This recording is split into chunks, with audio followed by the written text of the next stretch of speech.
Hindi espiya ng China. Iyan ang depensa ng isang Pinay sa kanyang asawang Chinese national na inaresto kamakailan. Iginiit nito na dapat nang mapalaya ang kanyang asawa.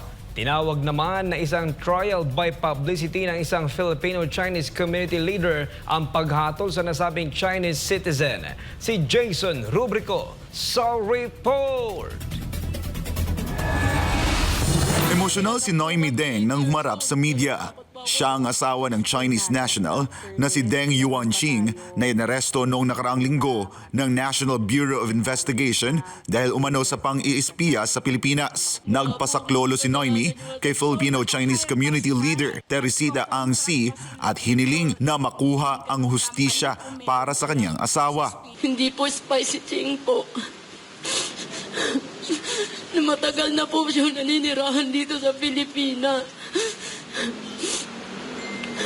Mahigit 10 years na po siya dito. Noong 2013, nagkakilala sina Noemi na tubong Zamboanga at Yuanqing sa pamamagitan ng isang online messaging app at ikinasal noong 2014. Sa pagkakakilala niya sa kanyang asawa, ilan lamang ang kaibigan nito. Wala itong mga koneksyon at wala ring bisyo. Hindi rin umano graduate si Yuanqing ng People's Liberation Army University, taliwas sa findings ng NBI.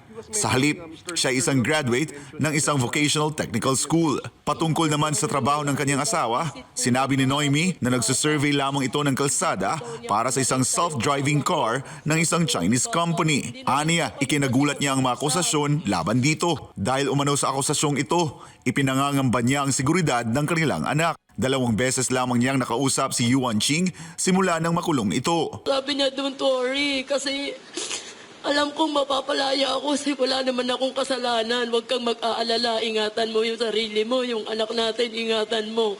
Ayon kay C, lumapit na ang Chinese Embassy sa Department of Foreign Affairs at Department of Justice para sa isang consular visit pero ayaw umanong ipaharap sa kanila ang nasabing Chinese national. Sa isang pahayag, iginiit ng embahada na walang basehan ang espekulasyon at mga akusasyon laban sa sinasabing Chinese citizen.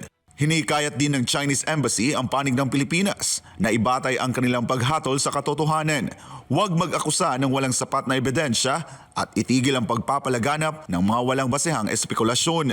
Iginiit naman ni C na ang ginawa ng otoridad laban kay Yuanqing ay isang trial by publicity. Dapat sana impartial investigation. Hindi pa nga tayo nag-umpisa, trial by publicity, nag-conclude agad kayo na espiya. Nakakalungkot na lalo natin pinapagulo yung issue.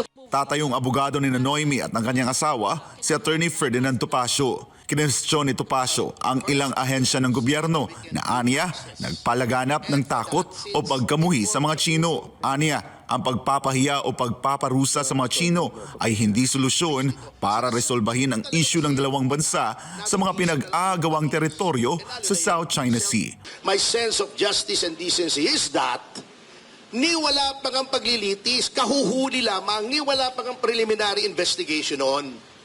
Binansagan ng Chinese spy. Bakit ganon? What happened to due process? What happened to the presumption of innocence? What happened to the right to fair trial? Pinrejudice nyo na yung utak ng mga tao. Para sa Diyos at sa Pilipinas kumahal, ako si Jason Rubrico, SM9 News.